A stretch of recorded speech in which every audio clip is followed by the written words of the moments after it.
डेव्हलपमेंटची खूप कामं झाली आहेत, ह्याच्यात काही वादच नाही. पण हे होत असताना अनेक वेळा तज्ज्ञ असं म्हणतायत की डेव्हलपमेंट करताना ज्या गोष्टींची काळजी घ्यायला हवी होती त्या झालेल्या नाही आहेत. उदाहरणार्थ नाले साफ पण करणं किंवा नाले बंदही करणं. साफ नाही झाले तर पाणी तुंबतं आणि जर बंद केले तर जो पाण्याचा फ्लो असायला पाहिजे तोही होत नाही. त्यामुळे इन्फ्रास्ट्रक्चर होतं आहे का, तो होतं आहे, मी मान्यच करते ते. आणि पण त्याच्याबरोबर ज्या अर्बनायझेशनमध्ये खबरदारी घ्यायची असते ती घेतली जात नाही असं तज्ज्ञांचं म्हणणं आहे.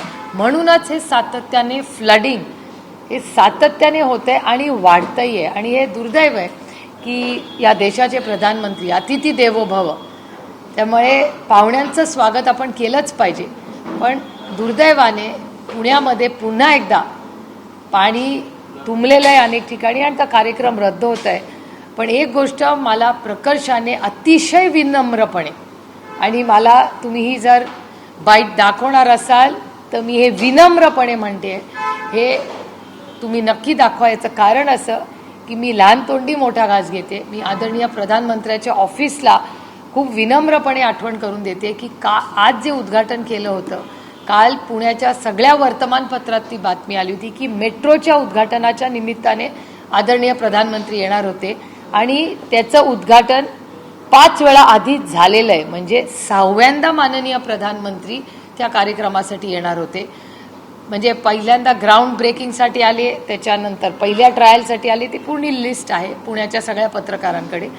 6व्यांदा आज येणार होते त्याच कामासाठी. ते एक तर ते खूप व्यस्त असतात, त्यांच्या ऑफिसच्याकडे कदाचित राहून गेलं असेल. पण महाराष्ट्र सरकार या देशाच्या एवढ्या महत्त्वाच्या माणसाचा वेळ हा 6व्यांदा त्याच प्रोजेक्टच्या उद्घाटनासाठी घेतोय, हे खूप आश्चर्याची गोष्ट आहे. हे मी दिल्लीला काही नावं ठेवत नाही आहे, महाराष्ट्र सरकारचं मला कौतुक वाटतंय की आदरणीय प्रधानमंत्र्यांना तुम्ही 6व्यांदा त्याच कामासाठी का बोलवताय. एवढ्या व्यस्त माणसाचा वेळ तुम्ही अशा कामांसाठी कसं काय घेता.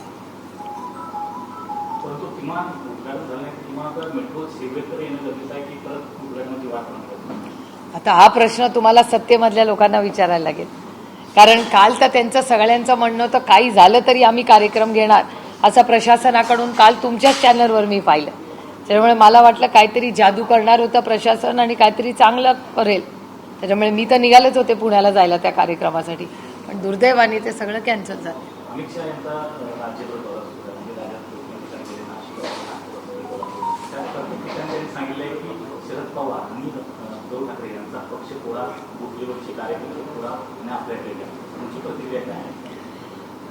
म्हणजे एक गोष्ट माननीय अमित शहाजींनी कबूल केली आहे की ते स्वतःहून जिंकू शकत नाहीत. एक तर त्यांचं एकच लक्ष आहे की शरद पवार आणि उद्धव ठाकरेंना हरवणं हेच त्यांचं लक्ष आहे. स्वतः जिंकणं, स्वतः काय काम केलं ह्याचा अर्थच आहे की त्यांनी काहीच केलेलं नाही आहे, असाच त्याचा अर्थ होतो ना. जे आम्ही कुणाला हरवायला इलेक्शन लढत नाही आहे, आम्ही महाराष्ट्राच्या मायबाप जनतेची सेवा करण्यासाठी आम्ही इलेक्शन लढतो. हे शरद पवार आणि आदरणीय उद्धवजींना हरवण्यासाठी इलेक्शन लढतायत एक. आणि योगायोग बघा, आजची तारीख 5 वर्षापूर्वी, मला आठवते मला डेंगी झाला होता तेव्हा म्हणून मला क्लिअरली आठवते ती गोष्ट. आजपासून बरोबर 5 वर्षापूर्वी आदरणीय पवार साहेबांना ईडीची नोटीस ही केंद्र सरकारने पाठवली होती. असाच पाऊस होता, खडकवासल्यामध्ये पाणी तुंबलं होतं. एवढा मला वाटतं 26ला नोटीस आली होती आणि 27ला साहेब म्हणले होते की मी तुम्हाला भेटायला येतो. म्हणजे उद्या त्याला 5 वर्ष पूर्ण होतात. म्हणजे तेव्हाही शरद पवारच, आजही शरद पवारच. त्यामुळे शरद पवार आणि उद्धव ठाकरेंना रोखण्यासाठी ते इलेक्शन जिंकताय. म्हणजे मराठी माणूस हा मोठा होतोय हे त्यांना बघवतच नाही. आणि हे फक्त काय शरद पवार आणि उद्धव ठाकरेंबद्दल सीमित नाही आहे. केंद्र सरकारमधले अनेक मराठी कर्तृत्वान नेते आहेत, त्यांच्याबद्दल पण यांनी काय काय निर्णय घेतले ते उभ्या महाराष्ट्राने पाठवले. त्याच्यामुळे हे पूर्णपणे मराठी माणसाच्या विरोधात त्यांचे स्टेटमेंट्स आहेत. आणि मराठी माणूस त्यांना जेव्हा सक्षमपणे स्वाभिमानामुळे पूर्ण स्वाभिमानाने जेव्हा दिल्लीच्या तख्तासमोर उभा राहतो ते त्यांना बघवत नाही, सहन होत नाही. म्हणून एक तर हरवा तरी त्यांना, आणि हरवणं शक्य नसेल तर पवारांचा पक्ष फोडा आणि उद्धवजींचा पक्ष फोडा, हा एकच मार्ग त्यांच्याकडे राहिलेला आहे. त्याच्यामुळे मला काय आश्चर्य वाटत नाही. ते पक्ष फोडू शकतील, घरं फोडू शकतील, ते चिन्ह घेऊन जाऊ शकतील, पण महाराष्ट्राचा आणि मराठी माणसाचा स्वाभिमान ते कधीही फोडू शकणार नाही, तोडू शकणार नाही. आमदार किशन सिद्दीकी यांच्यावरती निर्माण झाल्याचं पाहायला मिळतंय. बांद्रा पूर्व विधानसभा मतदारसंघामध्ये शासनाकडून म्हणजे वित्त व नियोजन विभागाकडून जवळपास 100 कोटींचे निधीची कामे त्या मतदारसंघात केली. मला काय आश्चर्य वाटत नाही, कारण कालच मी आंदोलन केलं होतं. काल संग्राम थोपटे, संजय भाऊ पुरंदरचे आणि अशोक बापू, मी म्हणजे शिरूर, भोर आणि पुरंदर हवेलीचा मतदारसंघ, आणि अमोल कोल्हे आणि मी, आम्ही इलेक्टेड मेंबर्स आहोत, म्हणजे लोकांचे प्रतिनिधी आहोत. आणि आमच्या सगळ्यांनी DPTC मधून जो आम्ही निधी मागितला, एकही काम म्हणजे 1 लाखाचं पण काम आमचं घेतलं नाही, आणि बाकीच्यांची 300 कोटी रुपयाची कामं केली. त्यामुळे हे नवीन जे कल्चर हे भारतीय जनता पक्ष आणि त्यांचे मित्र पक्ष करतात, कारण ते विरोधात होते तेव्हा त्यांची सगळी कामं आम्ही करायचो, आणि आमचे सगळे पालकमंत्री तेव्हा कुठल्याही विरोधकाच्या कामावर काट नाही मारायचे. पण आज हे बदललेलं आहे.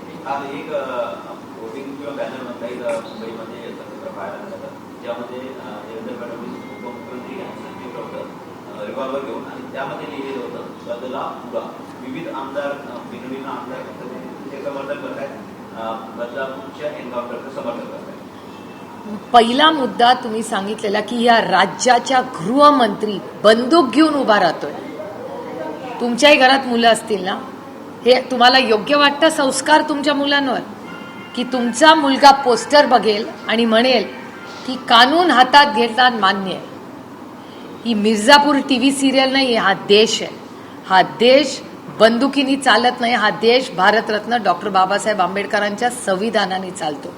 देवेंद्रजी जितक्या बंदुकी घेऊन आमच्यावर रोखतील ना, तितक्या वेळाच आम्ही संविधान त्यांना दाखवत राहू.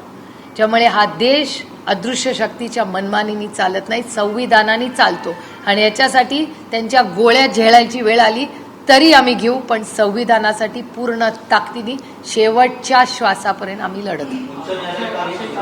उच्च न्यायालयामध्ये काही त्यावरती कोर्टानं फार प्रश्न चिन्ह निर्माण केलेले आहे.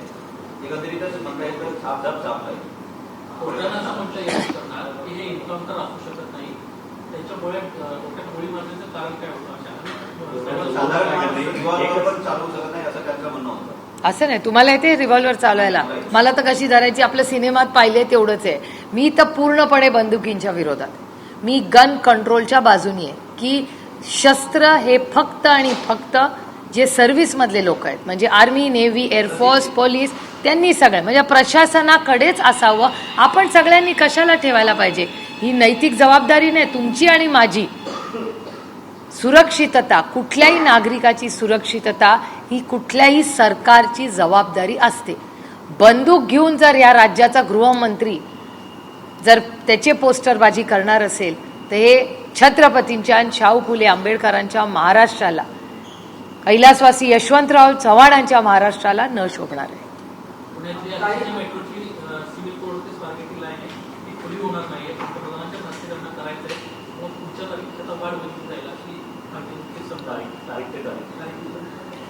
आता म्हणजे माझी म्हणजे प्रधानमंत्र्यांना विनम्र विनंती राहील की तुम्ही त्याचं ओपनिंग आधी केलेलं आहे त्या अनेक लाईन्सचं. तर तो एकच प्रोजेक्ट आहे ना, म्हणजे पुणा मेट्रो प्रोजेक्टच आहे. त्याच्यामुळे 6व्यांदा ते त्या प्रोजेक्टसाठी येणार आहेत. 6वं उद्घाटन आहे त्या पुण्या मेट्रोचं. त्याच्यामुळे माझी विनंती राहील प्रशासनाला की नागरिकांना तुम्ही त्याच्यात कृपा करून नागरिकांची गैरसोय करू नका. मेट्रो सुरू करा. माननीय प्रधानमंत्री येतील तेव्हा त्याच्यातून ते राईड घेऊ शकतील. आणि त्याचं उद्घाटन तर झालेलंच आहे ना, आधी 5 वेळा आधी झालेलं आहे, एकदा नाही 5 वेळा. ऑनलाईन करू शकतात. ॲब्सोल्युटली खूप सुंदर सूचना आहे. प्राईम मिनिस्टर ऑफिसनी ऐकावी किंवा प्रशासनाने ऐकावी पुण्याच्या.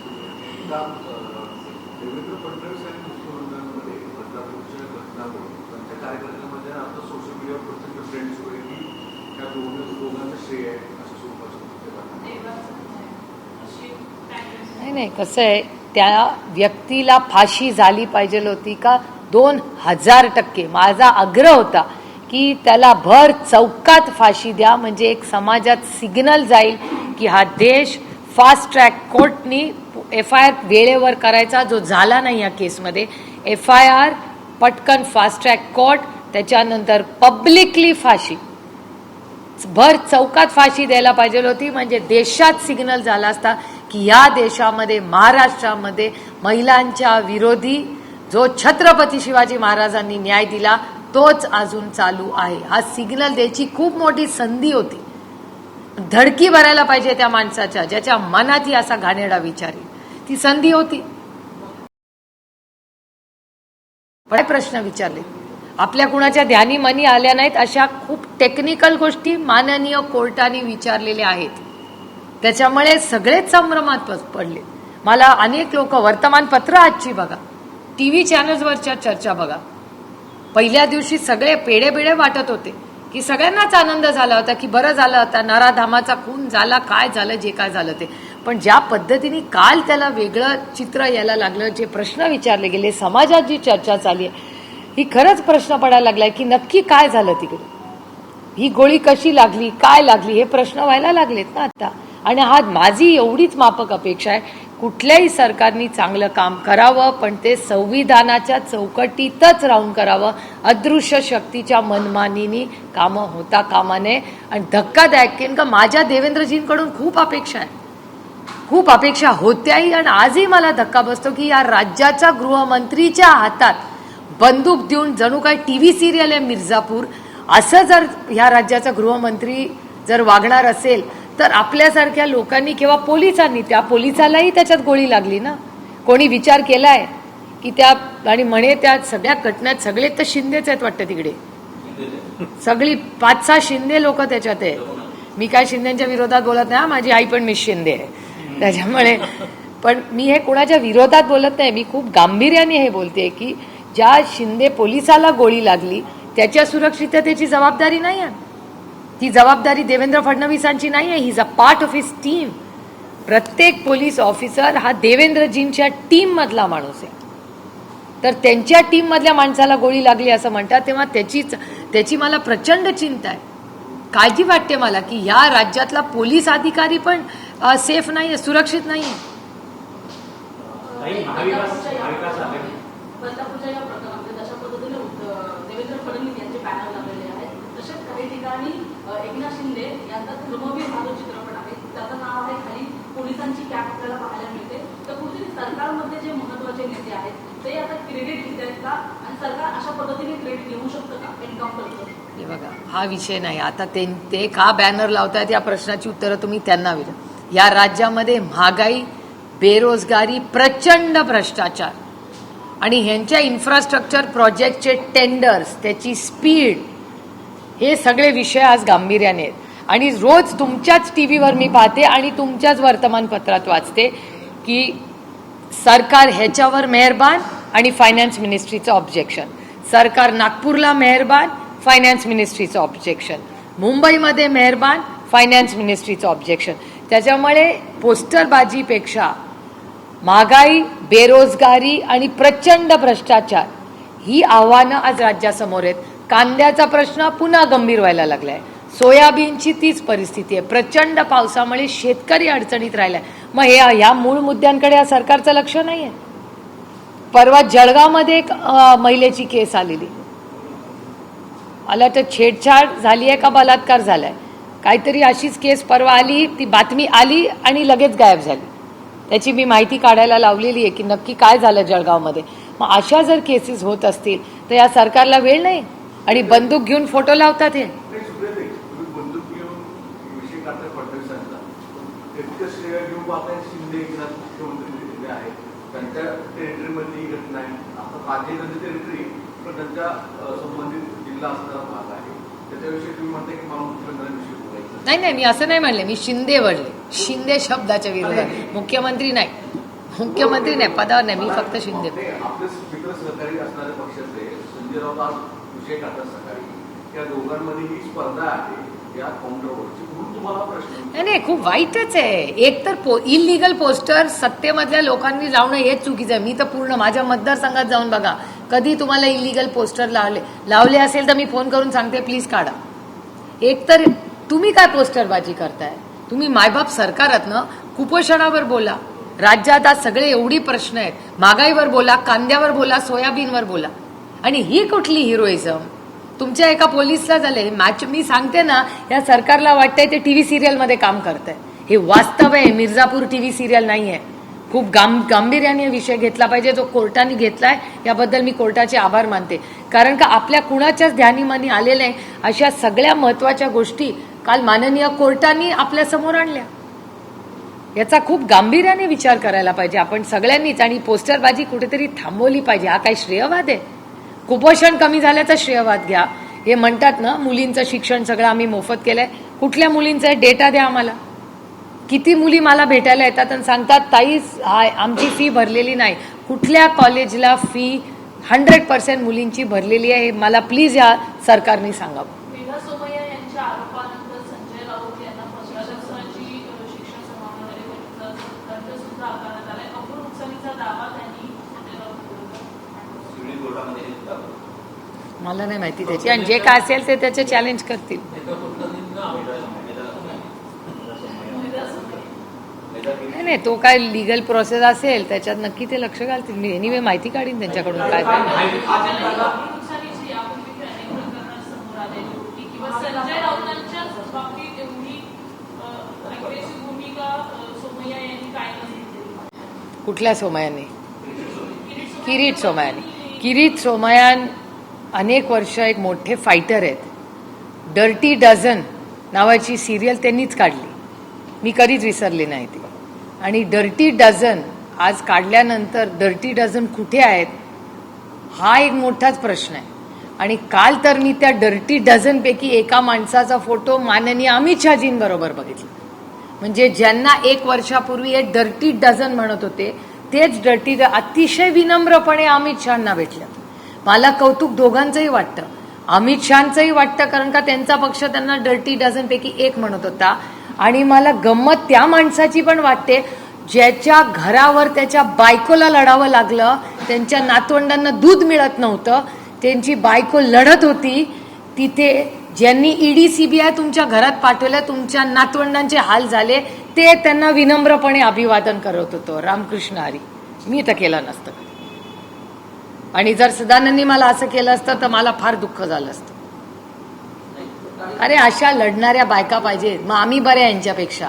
माझ्या घरी ईडी पाठवली असती ना तर मी म्हणलं असतं ईडी इन्क्वायरी कराच. मी नसते विनम्रपणे झुकले असते. प्लीज.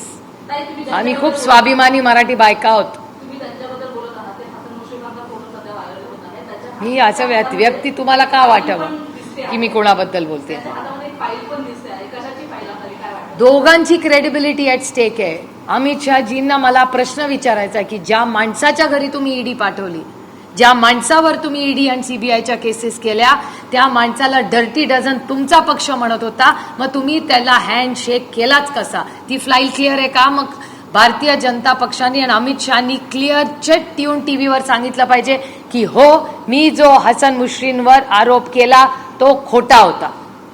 एवढं तरी खरं बोलावं त्यांनी. पहिला मुद्दा. आणि हसन मुश्रीफांनीही त्यांना शेक हँड करताना आम्हाला सांगावं की हो, हे अमित शहा आहेत, त्यांनी माझी माफी मागितली आहे की माझ्या घरावर हल्ला केला, माझ्या नातवंडांना दूध दिलं नाही, माझी बायकोची अश्रूंची किंमत अमित शहानी आमच्या घरात येऊन फेडली म्हणून मी त्यांना हँडशेक करतोय. अरे बायकोच्या अश्रूची किंमत काय माहिती? एका महिलेला तिचं दुःख माहितीये काय दुःख असतं. काय लढली आहे मुश्रीफ साहेबांची बायको, मान गए उसको. मी त्या महिलेबद्दल नेहमीच माझ्या आतुष्यात नेहमीच अभिमान वाटे. औरत होतो ऐसी, बीवी होतो ऐसी, दादी होतो ऐसी. काय लढली आहे ते ईडी सीबीआयशी. मान गए.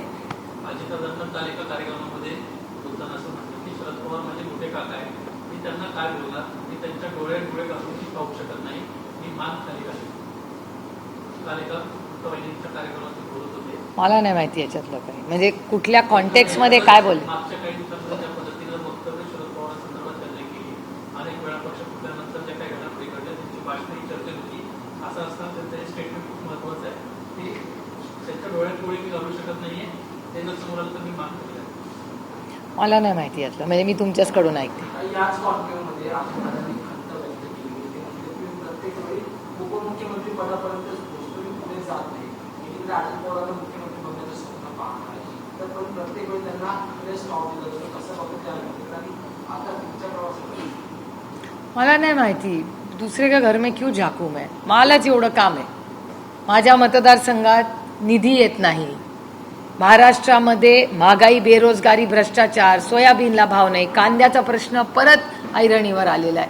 एवढी कामं आहे, तो माझीच मला कामं संपायला असा दिवस जातो. आता दुसरे के घर में क्यों झाकू मैं, मला वेळ पण नसतो. रामटेक लोकसभा मतदारसंघामध्ये रश्मी बर्वे नावाच्या महिलेनं फॉर्म भरलेला होता, ज्या वैधता प्रमाणपत्र रद्द ठरवण्यात आलं होतं कोर्टाकडून. त्याच रश्मी बर्वेंचं जात प्रमाणपत्र काल वैध ठरवण्यात आलंय. त्यांनी म्हटलंय, रश्मी बर्वेंनी म्हटलंय, माझं जात प्रमाणपत्र कोर्टात, माझी जात कोर्टाने मिळवून दिली. धन्यवाद. मग एकंदरीतच फडणवीसांनी या प्रकारे त्यांनी टोला लावला. फडणवीसांना सुडाचं राजकारण हे यांनीच आणलं ना महाराष्ट्रात. कधी असं होतं का? अरे विरोधक पण दिलदार असला पाहिजे, तेव्हा तर मजा येते राजकारण करताना. पण कधी वैयक्तिक कटुता ही राजकारणात आली नाही. आता मला सांगा, अमित शहाजी महाराष्ट्रात येऊन काय म्हणतात, म्हणजे आधी आमचे पक्ष फोडले, आमची चिन्ह नेली, सगळं, तरी तुम्हाला माहिती आहे लोकसभेला काय झालं. आता परत तोच, म्हणजे तोच फॉर्म्युला अगेन. ह्याचा अर्थच काय होतो की पवारांशिवाय आणि ठाकरेंशिवाय ह्यांना दुसरा मार्गच नाही आहे भारतीय जनता पक्षाला. नाही तर का अमित शहाजी असं म्हणत असतील? अमित शहाजी दर भाषणामध्ये दोनच लोकांची नावं घेतात की पवार आणि ठाकरे, पवार आणि ठाकरे. अरे असं कसं होतं? त्यांना राज्य फक्त पवार ठाकरेंसाठीच हवं आहे. त्यांना महाराष्ट्राची जनता, इथला भ्रष्टाचार, इथली महागाई, इथली बेरोजगारी हा प्रश्नच दिसत नाही त्यांना. महाराष्ट्राचा विकास करत नाही. त्यांनी महाराष्ट्रात आल्यानंतर माझी अपेक्षा होती की छत्रपती शिवाजी महाराजांच्या जो आपण माहिती आहे कोकणात काय झाली, जी घटना झाली, त्याच्याबद्दल त्यांनी रिव्ह्यू घ्यायला पाहिजे होता की प्रधानमंत्री ज्या कामासाठी इथे आले होते तिथे एवढा मोठा ॲक्सिडेंट झाला, छत्रपती शिवाजी महाराजांचा अवमान झाला, त्याचा रिव्ह्यू त्यांनी घ्यायला नको होम मिनिस्टर म्हणून. लॉ अँड ऑर्डर सगळ्या राज्यामध्ये, हा माझा डेटा नाही आहे, तुमचा जो तुम्हाला सरकारमधून मिळतो तो, की महाराष्ट्रामध्ये लॉ अँड ऑर्डर हा प्रॉब्लेम झालेला आहे. महिलांच्या विरोधी आज ज्या ज्या घटना होत आहेत त्या वाईट आहेत. ड्रग्सचा रिव्ह्यू घेतला पाहिजे अमित शहाजींनी. हिट अँड रन ही पुण्यामध्ये केस झाली, रक्त बदललं, त्यांनी जाब विचारला पाहिजे महाराष्ट्र सरकारला, हो क्या राय आहे. पण हे सगळे जे तुमच्या आणि माझ्या सुखदुःखाचे आणि सुरक्षिततेचे प्रश्न आहे हे बाजूला ठेवून पवारांना हरवा, ठाकरेंना हरवा. It's become an obsession for them. आणि त्यांचे पक्ष फोडा.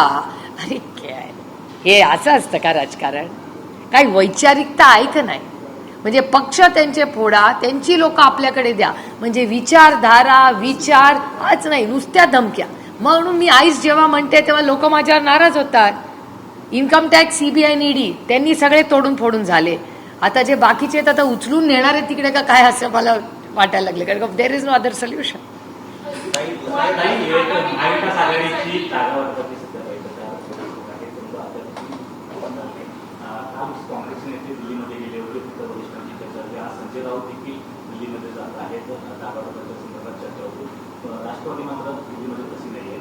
काय एकंदरीत वाटतं की जागा वाटपाच्या पद्धतीच्या जो काही दिला आहे तो सुटणार आहे की नाही, इथे सुटेल ना, काय अडचण आहे, काही नाही, सगळं स्मूथ चाललंय. पण प्रत्येक म्हणजे आता संजय राऊतजी दिल्लीत गेलेत, चांगलं आहे ना. त्यांनी खडगेजींना गेल्यावर भेटणं ही किती चांगली गोष्ट आहे. म्हणजे याच्यात तुम्ही बघता की किती चांगली सगळ्यांमध्ये चर्चा होते. बातम्या अशा पण येत की मुंबईतल्या जागा वाटपाच्या संदर्भात 15 जागांवरती मतभेद आहेत महाविकास आघाडीमध्ये, अशा बातम्या आहेत. ही लोकशाही आहे, मतभेद झालेच पाहिजेत. सगळे सगळ्यांना छान छान म्हणायला लागले तर त्याला दडपशाही म्हणतात, जी आमच्याकडे नाही. आमच्याकडे लोकशाही आहे. अर्थात चर्चा झालीच पाहिजे ना. अरे थोडंसं भांड्याला भांडं लागलं पाहिजे. तुमच्या घरात नाही का लागत? हा, मग ही लोकशाही आहे तुमच्या घरात. शुभांकडनं हमीपत्र घेतली जात आहे. एकूणच ज्या पद्धतीचं राजकीय फोडाफोडीचं राज्यभरात पाहायला मिळालं, महाराष्ट्रामध्ये तुमच्या पक्षानं सुद्धा एकूणच जी भूमिका घेतली ती कशा पद्धतीची असणार आहे? हमीपत्र घेण्यामागचं मुख्य उद्देश? एक तर तुम्ही बघताय अमित शहाजी काय म्हणतायत, त्यांचं एकच लक्ष आहे की पवार आणि उद्धव ठाकरेंना संपवणे, एक. आणि ती भाषा एक आहे. अमित शहाजी ह्या बाबतीत खूप कन्सिस्टंट आहे. म्हणजे ते जेव्हापासून आमच्या विरोधात लढतायत त्यांची एकच लाईन आहे की यांना संपवायचं आहे. आणि त्यांचं काडर पण तसंच बोलतं की शरद पवारांना संपवायचं आहे, आमचं एकच लक्ष. म्हणजे ते काय करणार हे त्यांचं लक्ष नाही, त्यांना संपवायचं हेच एक त्यांचं लक्ष. आणि त्याच्यात सातत्य आहे त्यांच्या पक्षात. त्याच्याबद्दल I must compliment Bharatiya Janata Party. They are very consistent. त्याचबरोबर आता पण त्यांनी पुन्हा एकदा आमचेच पक्ष टार्गेट करून आमचेच पक्ष फोडायचे, आमचेच लोक घ्यायचे. मला काळजी वाटते की ज्या भारतीय जनता पक्षामध्ये एवढं टॅलेंट पूल आधी होतं, त्या टॅलेंटचं काय झालं मग?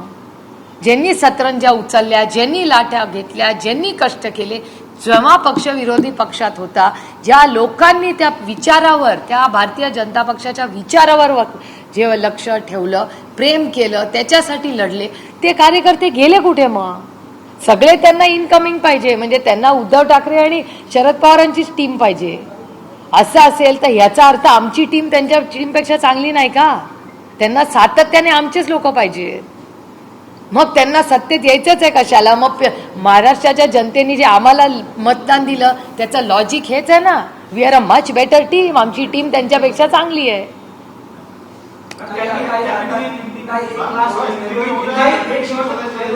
रोहित पवारांनी एक ट्विट केलेलं आहे. त्यांनी म्हटलं की आज पंचायत तालुक्यामध्ये लोकसंख्येचं कार्यालयाचं उद्घाटन आणि देशमुख आणि आदित्य पडवे मोठे उपस्थित होते, पण त्या आधीच त्यांना थांबवण्यासाठी तिथे बॅरिगेटिंग करण्यात आलेले, काटे टाकण्यात आलेले रस्त्यात.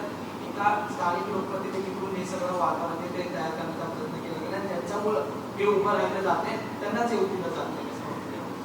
मला आश्चर्य वाटत नाही हो, कारण हे दुर्दैव आहे की भारतीय जनता पक्ष आणि त्यांचे मित्र पक्ष हे खूप सुडाचं राजकारण करतात. महाराष्ट्रात असं राजकारण कधीच नव्हतं. आता बघा ना, माझंच उदाहरण बघा. मी आणि अमोलदादा निवडून आलोय की नाही लोकांमधून, निधी आम्हाला का दिला जात नाही? जेव्हा आढळराव पाटील आम्ही सत्तेत होतो, पालकमंत्री दिलदारपणे कामं करायची हो. मी तुम्हाला एक उदाहरण देते जे मी कालही पत्रकारांना दिलं की आढळराव पाटील शिरूरचे लोकप्रतिनिधी होते. तेव्हा जिल्हा परिषदचं एक ओपनिंग होतं. त्या कार्यक्रमाला आदरणीय पवारसाहेब ॲग्रिकल्चर मिनिस्टर, शेती मंत्री म्हणून जाणार होते. त्या कौनशिलेवर आढळराव पाटलांचं नाव नव्हतं. त्यांनी सकाळी साहेबांना फोन केला. संभाजी होळकर तेव्हा जिल्हा परिषदमध्ये उपाध्यक्ष होते बांधकामचे. त्यांनी साहेबांनी फोन केला संभाजी होळकरांना, आणि संभाजी तुम्ही नाव नाही घातलंय का आढळराव पाटलांचं? ते म्हणले नाही साहेब, आम्ही नाही घातलंय. शरद पवार कृषी मंत्री, केंद्र मंत्रालय म्हणले मी जिल्हा परिषदच्या कार्यक्रमाला येणार नाही. आढळराव पाटील जरी शिवसेना विरोधात होती तेव्हा त्यांचं नाव तुम्ही घातलं नसेल तर प्रोटोकॉल पाळला गेला पाहिजे.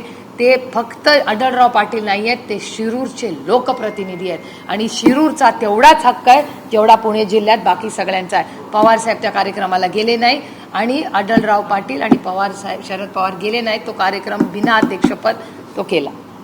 ही महाराष्ट्राची संस्कृती आहे. आणि आज काय चाललंय? आमचे हक्काचे, अरे मी माझ्या घरासाठी पैसे मागत नाहीये, मी ना माझ्या वैयक्तिक कामासाठी मागते ना माझ्या घराचा रस्ता, अंगणवाडी, शाळा, गटर, मीटर, वॉटर मागते. बारामती लोकसभा मतदारसंघ, शिरूर लोकसभा मतदारसंघ, भोर, वेल्ला, मुळशी, पुरंदर, हवेली आणि अशोक बापूंचा मतदारसंघ शिरूर, याच्यासाठी आम्ही निधी मागतोय आणि आम्हाला निधी दिला जात नाही. काट मारली जाते आमच्या निधीवर. एक पैसा आम्हाला दिलेला नाही पुण्यामध्ये डीपीटीसीवर. टेक्चन सावरकर असं म्हणताय, टेक्चन सावरकरांचं पालिकेचे आमदार आहे, त्याचं एक वक्तव्याचं प्रचंड गाजत आहे की लाडकी बहीण योजनेबाबत त्यांनी म्हटलंय की लाडकी बहीण योजना म्हणजे मतांसाठी केलेलं जुगाड. हो, काल ऐकलं मी, तुमच्याच चॅनलवर ऐकलं हे. मला हा बोला. टेक्चन सावरकर कामठी विधानसभेचे आमदार आहेत, त्यामधून चंद्रशेखर बावनकुळे विद्यमान प्रदेशाध्यक्ष. नाही, पोटातलं कधीतरी ओठात येतं. आपण त्यांचे आभार मानले पाहिजे की बरं झालं भारतीय जनता पक्षात एक तरी खरं बोलणारा निघाला. ते खरं बोलले याबद्दल मी त्यांचे आभार मानते. कारण का मला या गोष्टीची जाणीव आहे की हे फक्त आणि फक्त लोकसभेचा रिझल्ट ज्या पद्धतीने लागला त्याच्यामुळे त्यांना बहिणी आठवल्या. लोकसभेपर्यंत बहिणी आठवल्या होत्या का? नाही. लोकसभेनंतर यांना बहिणी आठवल्या आणि आता ती जी जाहिरातबाजी वगैरे चालली आहे आणि सगळ्या बहिणींना पैसे मिळत नाहीत. बारामती ती परवा मी रिव्ह्यू घेतला, सगळ्या लाडक्या बहिणींना बारामती ती पैसे मिळालेले नाहीत. त्याची आता माहिती आम्ही घेतोय. काही एक प्रश्न होता की काल मी तुम्हाला एक विचारला होता की सुप्रिया सुळे यांचं नेतृत्व पक्षात वाढ झाल्यामुळे पवार यांनी अरे बहुत पुराना और बोरिंग स्टोरी हो गया यार. सगळं तर तेच बघत होते. मी कधी काय बघत होते का? तुम्हीच बघा ना, तुम्ही महाराष्ट्रात सगळं बघत होता ना. मला तर सगळे दिल्ली दिल्ली दिल्लीत करायचे. तेव्हा मी प्रेस तरी घ्यायची का एवढी जेवढी आता घेते? Of course not. कारण का क्लिअर डिव्हिजन ऑफ काम होतं, वादच नाही. आणि मी कालही चॅनलवर म्हणले, आजही त्यांच्यापैकी आणि भारतीय जनता पक्ष कुणाही बरोबर माझी वन ऑन वर तुम्ही मॉडरेटर व्हा, माझी कुठल्याही विषयावर चर्चेला बसायची तयारी आहे. काही काल एक मुंबईमध्ये चित्रपटाचा ट्रेलर लॉन्च सोहळा झाला मुंबई उपनगर हॉटेलमध्ये. त्या चित्रपटाचं नाव आहे एक नंबर. राज ठाकरेंच्या सह्याद्री फिल्म्स या बॅनरखाली ते चित्रपट तयार झालेला आहे. राज ठाकरेंची चित्रपट निर्मिती क्षेत्रामध्ये या फिल्मच्या अनुषंगानं एंट्री पाहायला मिळाली. आपली प्रतिक्रिया. शुभेच्छा आहेत त्यांना. गेल्या काही दिवसांमध्ये जन्मभूमी पहिला पिक्चर इलेक्शनच्या आधी आला होता. आज महाराष्ट्रामध्ये विधानसभा टू पिक्चर येतोय. त्याच्यामध्ये अशी चर्चा दिसून येते. त्याच्यामध्ये उद्धवजी ठाकरे हे टार्गेट असेल आणि संजय राऊत टार्गेट असेल असं दिसून येतं. दुसरीकडे राज ठाकरे सुद्धा स्वतःच्या एका पिक्चरच्या माध्यमातून स्वतःची इमेज बिल्डअप करू पाहत आहे. हा एक नवीन ट्रेंड जो आहे तो दिसून येतो. नेते पॉलिटिशियन्स चित्रपट करतायत आणि त्यातून अजेंडा सेट करून पाहतायत. मला नाही काय सांगतायत, कारण का तो माझा कोर कॉम्पिटन्सच नाही, माझा विषयच नाही. माझं म्हणजे मी माझ्या राजकारणाबद्दल किंवा आमच्या काँग्रेस आयडिओलॉजी आणि विचाराबद्दल बोलू शकते. जे माझ्यावर संस्कार झालेत, माझ्यावर महात्मा गांधींपासून विनोबा भावे टू यशवंतराव चव्हाण ह्या चौकटीत मी वाढलेले आहे. माझं राजकारण त्या दिशेने आणि त्या आयडिओलॉजी आणि त्या विचारांमध्ये. त्यामुळे सिनेमा वगैरे हे चांगली गोष्ट आहे, ती एंटरटेनमेंट. तो मोठा एक खूप मोठा बिझनेस आहे, व्यवसाय, ज्याच्यातून प्रचंड एम्प्लॉयमेंट जनरेट होतं. त्याच्यामुळे मी खूप सिनेमाच्या बाजूने. एक तर टॅलेंट, त्यांचा इंटरेस्ट आणि अनबिलिव्हेबल एम्प्लॉयमेंट जनरेट होते. त्याच्यामुळे तो बिझनेस आणि व्यवसाय असलाच पाहिजे का? हो, असलाच पाहिजे. आम्ही सेवक आहोत. आम्ही सत्तेमध्ये कशासाठी येतो? सत्तेमध्ये येऊन सत्ता ही एक टूल आहे, एक माध्यम आहे तुमच्या आयुष्यात चांगला बदल घडवण्यासाठी. आणि आम्ही लोकप्रतिनिधी आहोत, आम्ही लोकांचे प्रतिनिधी आहोत. आमचं पॉलिसी मेकिंग हे आमचं काम. म्हणजे एखादी पॉलिसी करणे आणि त्याचा काय इम्पॅक्ट होतो, मग नाही झाला तर त्याच्यात काय बदल होतात, हे सगळं काम करण्यासाठी राज्य आणि देश याच्यात तुमच्या आयुष्यात चांगला बदल घडवण्यासाठी आम्ही असतो. एंटरटेनमेंट हा एक वेगळा व्यवसाय आहे आणि राजकारण हा व्यवसाय नाही, ही सेवा आहे. हो, क्लिअर कट. नाही, नेतृत्वाचा विषय नाही. आमचं नेतृत्व इथे जयंत पाटील करतात. पण एवढी मोठी टीम ही काही आमचे सत्तेतले लोक, म्हणजे आमच्या डिसिजन मेकिंग मधले लोक, हे यांनी एक वेगळा विचार मांडला आणि ते वेगळं ते घर करून बसले. त्याच्यामुळे जसं आम्ही सगळे म्हणजे 8च्या 8 खासदारांवर यावेळी एकटी माझ्यावर जबाबदारी नाही. मी जेवढी व्यस्त आहे तेवढेच अमोलदादा व्यस्त आहेत, तेवढेच बाप्पा व्यस्त आहेत, तेवढेच आमचे सर बगरे सर व्यस्त आहेत. सगळे 8 तिकडे वर्ध्यामध्ये अमरभाऊ व्यस्त आहेत. सगळ्या 8 खासदारांवर जबाबदारी दिली आहे की 8च्या 8 खासदारांनी तिथे धैर्यशील मोहिते आता तयारी करतायत. आजच सकाळी माझं बोलणं झालं. तिकडे मोठे कार्यक्रम सोलापूरला, तिकीट वाटप, कॅम्पेन सगळं चालेल. त्यामुळे प्रत्येक बाळ्या मामा इथे बिझी आहेत. प्रत्येक निवडून आलेल्या खासदाराला टार्गेट दिलेलं आहे. त्यांनी त्याचा पण मतदारसंघ बघायचा, प्लस त्याच्यावर आणखीन कामांची जबाबदारी. आता निलेश लंकेंचा एवढा डिमांड आहे राज्यातून. आम्ही बसून करतोय की आता निलेश लंकेंना प्रचाराला कुठे पाठवायचं. आता तुम्ही म्हणाल मग निलेश लंके नेते आहेत का महाराष्ट्रात, मग का फिरतं? असं होत नाही ना. संघटनेचं जेव्हा काम येतं तेव्हा कार्यकर्ता म्हणून 8च्या 8 खासदार आम्ही, आमच्यासाठी संघटनेनी संघर्षाच्या काळात आमच्यावर पक्ष उभा राहिला. आम्ही 8च्या 8 जण आज आमदार आणि महाविकास आघाडीची सेवा करण्यासाठी, महाराष्ट्राच्या स्वाभिमानासाठी पूर्ण ताकदीने लढतोय. आणि आम्ही 8च नाही, आम्ही 31 जणांची टीम. विधानसभेला 85 ते 90 जागा आपल्याला मिळण्याची चर्चा आहे असं मी तुमच्या चॅनलवर सकाळी पाहिलं. या सगळ्या हो, आज सकाळीच पाहिलं मी, खरं आहे. 85 लोक झालं मिळतील अशी शक्यता आहे. त्यामुळं आपल्या येणाऱ्यांचा घोडा प्रचंड वाढलेला आहे. 12.5 पेक्षा जास्त उमेदवारांना आपल्याकडे इच्छा व्यक्त केली आहे. खास करून राखीव विधानसभा मतदारसंघ जे आहे त्या ठिकाणी देखील मोठ्या प्रमाणात अर्ज आल्याचं पाहण्यात येतं. मी खूप विनम्रपणे महाराष्ट्राच्या मायबाप जनतेचे अतिशय विनम्रपणे आभार मानते की जो विश्वास आपण आदरणीय पवार साहेबांवर जो विश्वास प्रेम दाखवलंय त्याबद्दल तुमच्या समोर, आमच्या कार्यकर्त्यांच्या समोर जो ह्या संघर्षाच्या काळात आमच्याबरोबर उभा राहिला आणि विश्वास झाला, त्या सगळ्या तमाम महाराष्ट्राच्या समोर मी विनम्रपणे नतमस्तक होते, एवढंच म्हणू शकतो. या अधिवेशनामध्ये बोलण्याचा कायदा आणू असं अमित शहानं काल नाशिकमध्ये म्हटलं आहे. आता अजून मीटिंग चालली आहे, त्यांची टीम येणार आहे जेपीसीची, उद्या का परवा येणार आहे मुंबईला जेपीसीची टीम. बघूया काय होतं. संजय राऊतांच्या संदर्भातला जो विषय होता मेधा सोमय्या, त्या प्रकरणामध्ये संजय राऊतांना शिक्षा सुनावली होती आणि सध्या त्यांना पोलिसांनी ताब्यात घेतलेलं आहे. घेतलंय? हा, या सगळ्या प्रकरणामध्ये महाविकास आघाडीला किती फटका होतो, काय परिणाम? नाही, ही त्यांची पर्सनल केस आहे. नक्की काय केस आहे हे तर समजलं पाहिजे आपल्याला. क्रिया करणार मेधा सोमय्या यांनी जवळपास 100 कोटी रुपये टॉयलेट घोटाळा केला असं त्यांनी केलं होतं. त्याच्या प्रकरणामध्ये मेधा सोमय्या यांनी त्यांच्यावर डिफॉर्मेशन केस टाकली गेली. आता मुंबईच्या कोर्टाचं निरीक्षण असलेलं आहे की त्याच्यामध्ये त्यांच्या विधानामध्ये कोणतीच सत्यता नाही आहे. यामुळे संजय राऊत हे दोषी आहेत. त्यांना आता 12 दिवसाची अरेस्ट केली जावी आणि 26,000 रुपयाचा दंड ठेवण्यात आला. अरे सगळ्यात मोठं डेफॉमेशन हे भारतीय जनता पक्षाच्या विरोधात मी करायला पाहिजे. डर्टी डझन तुम्हीच लिंक करा ना, मग मी पण उद्या कोर्टात जाऊ का? की डर्टी डझनला आत्ता तुम्ही शेक हँड करताय डर्टी डझनला, मग डर्टी डझन ईडी मध्ये करप्ट आहेत का नाही आहेत, भ्रष्टाचार झाला का नाही झाला, ह्या सगळ्याची उत्तरं भारतीय जनता पक्षाला द्यावी लागतील. कारण का सगळ्यात जास्त आरोप भारतीय जनता पक्ष करतं, मग रोज आम्ही पण डिफेमेशन करतो. यापूर्वी सुद्धा जेव्हा किती वेळा आमच्यावर झालेले आहेत ना. म्हणजे आमचा पक्ष जेव्हा एक होता तेव्हा अजित पवारांवर, हसन मुश्रीफांवर, दिलीप वळसे पाटलांवर किती नावं घेऊ, केले की नाही? आज त्यांच्यावर एकत्र आहेत का नाही? मग करू का मी डेफमेशनची केस? याचं उत्तर भारतीय जनता पक्षाला द्यावं लागेल मला. कारण का मी म्हणत नाहीये हसन मुश्रीफ भ्रष्टाचारी आहेत का नाही, मी म्हणतच नाहीये. किरीट सोमय्या म्हणत होते डर्टी डझन. ईडी सीबीआय मी पाठवली का? ईडी सीबीआय कुणाच्या हातात आहे? कोणी पाठवली मुश्रीफ साहेबांच्या घरी? याचं उत्तर द्यावं लागेल भारतीय जनता पक्षाला.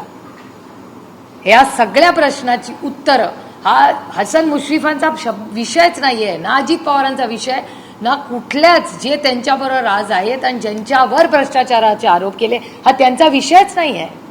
हा विषय भारतीय जनता पक्षाचा आहे. भारतीय जनता पक्षाने उत्तर दिलं पाहिजे की डर्टी डझन तुम्ही आरोप केले, मग आम्ही करू का डेफमेशन तुमच्यावर? की आमच्या नॅचरली करप्ट पार्टी, राष्ट्रवादी काँग्रेस पक्षाला नॅचरली करप्ट पार्टी म्हणायचे, NCP, करू का मी डेफमेशन भारतीय जनता पक्षाच्या? त्यांच्या मांडीला मांडी लावून तुम्ही करताय ना सरकारमध्ये, त्यांना दिलेत ना किती 8 का 9 मंत्रालय. मग काय झालं त्या ईडी आणि सीबीआय केसेसचं? माफी मागितली पाहिजे भारतीय जनता पक्षाने, राष्ट्रवादी काँग्रेस पक्षाची, की हो तुमच्या सगळ्या नेत्यांवरचे आरोप हे खोटे होते, तुमच्या सगळ्या पक्षाला आम्ही नॅचरली करप्ट पार्टी म्हणलो हे खोटं होतं, तुमचा पक्ष भ्रष्टाचारी नाही, हे भारतीय जनता पक्षाने बोललं पाहिजे. आणि म्हणून मला असं वाटतं की आम्ही पण आता त्यांच्या भारतीय जनता पक्षावर केस केली पाहिजे की नॅचरली करप्ट पार्टी तुम्ही आम्हाला म्हणला, सातत्याने आमच्या नेत्यांवर आरोप केले, ह्याचं उत्तर द्या, नाही तर आम्ही डिफमेशन करू. झालं मराठी? झालं का मराठी? मगच हिंदी.